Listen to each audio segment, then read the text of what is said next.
Okay, let's kick off this deep dive with a really interesting thought experiment, something from the sources we looked at today. Imagine this.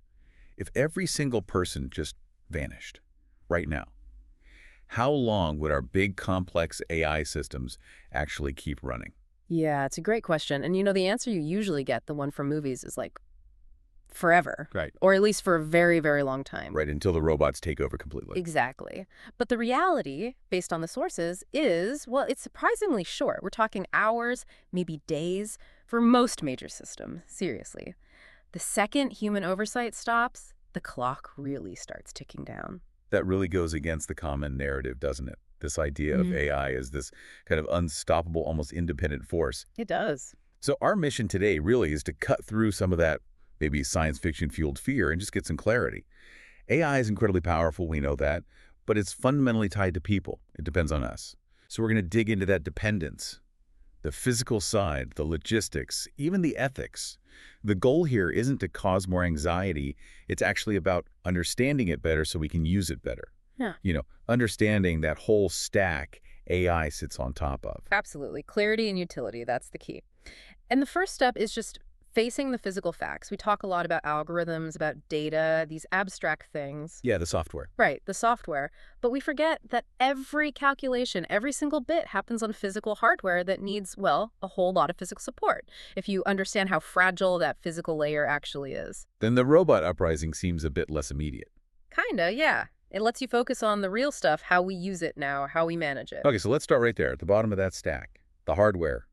AI is software, sure, but it lives inside things. Phones, cars, hospitals, Yeah. and these massive data centers. And that's where the physical dependence really hits you. It's not just that AI needs electricity, it needs huge amounts of it. Constant, stable, perfectly clean power. We're talking energy consumption like a small city, right? Mm-hmm. For just one big data center. Easily. And if that power grid even flickers, if the voltage just dips for a moment, poof, you could lose millions in processors just like that. It's incredibly sensitive stuff. Which is why they build in all that redundancy we read about. Yeah. The N+1, the 2N setups, backup systems for the backup systems. Precisely. They engineer for near perfect uptime. But here's the catch. Those backup systems, usually massive diesel generators, they need people too. They don't just run forever on their own? Nope. Think about it. A medium-sized data center, if the main grid goes down, might chew through, say, hundreds of thousands of gallons of diesel in just a couple of days. Wow. So, who refines that diesel? Who drives the fuel trucks to the facility? Who checks the fuel lines, makes sure the filters aren't clogged, does the engine maintenance? It's all people, the whole energy supply chain. That really paints a picture. It's not just the plug in the wall. It's this whole vast human-run logistical operation just to keep the lights on, literally. Yeah. And we haven't even mentioned cooling yet. Oh, cooling is arguably even more critical. Right. These servers, they generate immense heat, like think industrial furnace levels of heat, running 24/7. Right. So you have these incredibly complex cooling systems, chillers, massive fans, airflow management, sometimes liquid cooling loops. If those fail, even for an hour, the whole system overheats, slows down, and basically shuts down. So even if you had some super smart AI managing its own code, its own models, the minute the air conditioning breaks down or the coolant delivery stops, it's game over. Pretty much. That's a hard physical limit. The takeaway from the sources here is stark. Take away the people, and the power generation stops, the power lines eventually fail, the fuel deliveries stop, the cooling systems break down. It's not about the software being smart enough, it's about the physical infrastructure just winding down. Entropy wins without constant human effort. Okay. But let's tackle that sci-fi counter-argument. The one where the super smart AI sees this coming and just sends that robots, right? Fix the power lines, restart the fuel pumps, run the refineries. Yeah, that's the common pushback. And it leads us into the next layer. Logistics and maintenance. The messy reality part. Exactly. Reality is messy. It requires judgment, improvisation, things that are really, really hard to automate perfectly. I mean, yes, we have amazing robots for predictable tasks on an assembly line. Sure. But fixing a downed power line after a hurricane, that's a whole different ballgame. What's the core difference there? Why is that so much harder for a machine? It's about dealing with novelty and using, like, deep experience, imagine that downline. It's probably not a clean break. Maybe the pole is unstable, the ground is eroded, maybe a transformer nearby is leaking oil and sparking. Okay. And maybe you're getting conflicting error messages from different sensors. A human line worker or an engineer looks at all that mess, draws on years of seeing weird failures, and figures out a safe way to fix it, often improvising as they go. What's the biggest immediate risk? How do we stabilize this before we even touch that wire?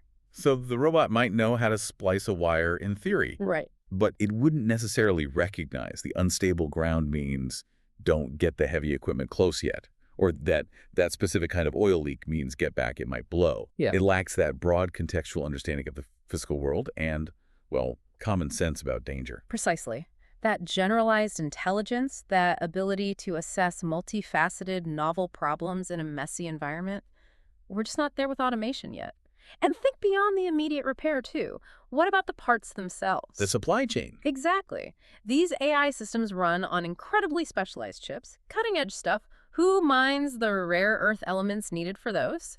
Who designs and operates the multi-billion-dollar hyperclean factories, the fabs that make the chips? Sure. Who manages the incredibly complex global shipping to get that one specific replacement part from Taiwan to a data center in Ohio? Still people. So, if that human-run supply chain breaks down, say the one factory making a critical controller chip for the cooling system has to shut for some reason, eventually the whole AI infrastructure feels it. Doesn't matter how smart the software is if it can't get a replacement part for its air conditioner. And that really drives it home. It's like a stack of dependencies.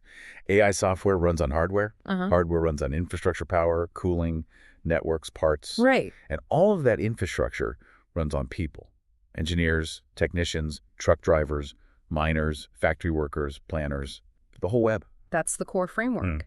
That chain is only reliable because humans are constantly fighting entropy, fixing things, anticipating problems, managing the chaos. Which leads us naturally to the third layer. We've done the physical plug, the logistical nuts and bolts. Yeah. Now let's talk about the qualitative side, the human direction, the purpose. Right. So this shifts the question. It's less, can AI survive without us? And maybe more, what's the point of AI without us?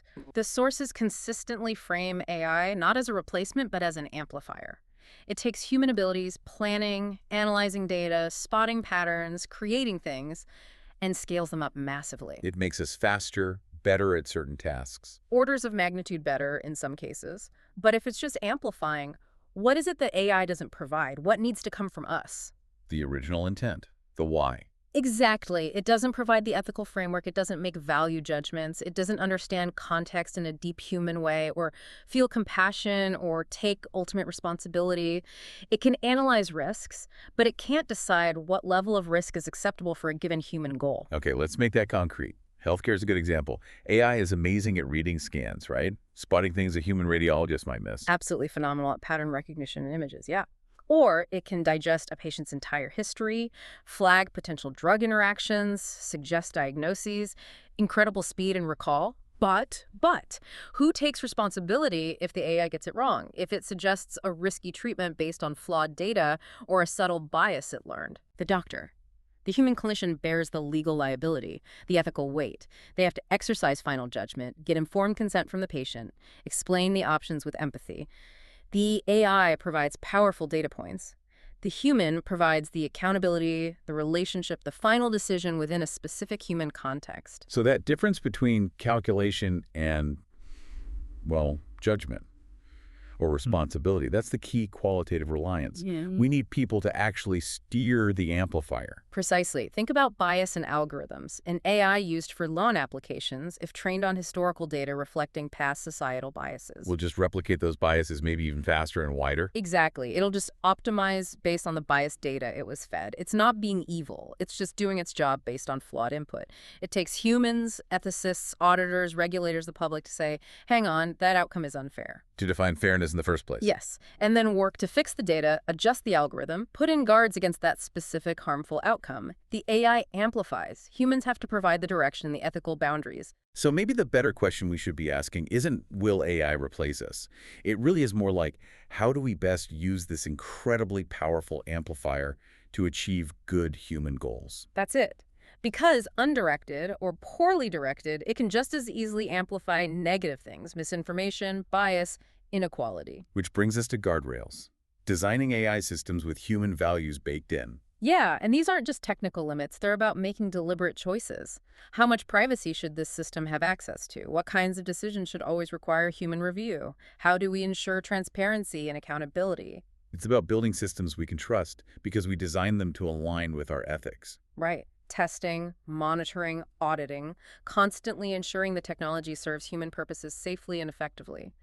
Designing an AI to respect privacy isn't a bug, it's a feature based on human values. So let's try and pull all three threads together now. We've got the physical reliance on power and cooling, Maintained by people. the logistical reliance on maintenance, repairs, supply chains, All requiring human judgment and improvisation.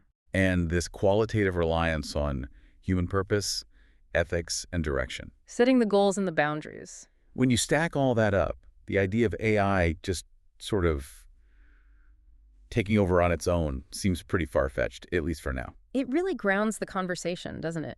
Forget the distant sci-fi speculation for a moment and think about the immediate reality. Think about the data center's monthly power bill. Yeah. Think about the fuel truck driver needing to get through in a snowstorm. Think about the technician trying to figure out why 3 different backup systems failed simultaneously after a flood.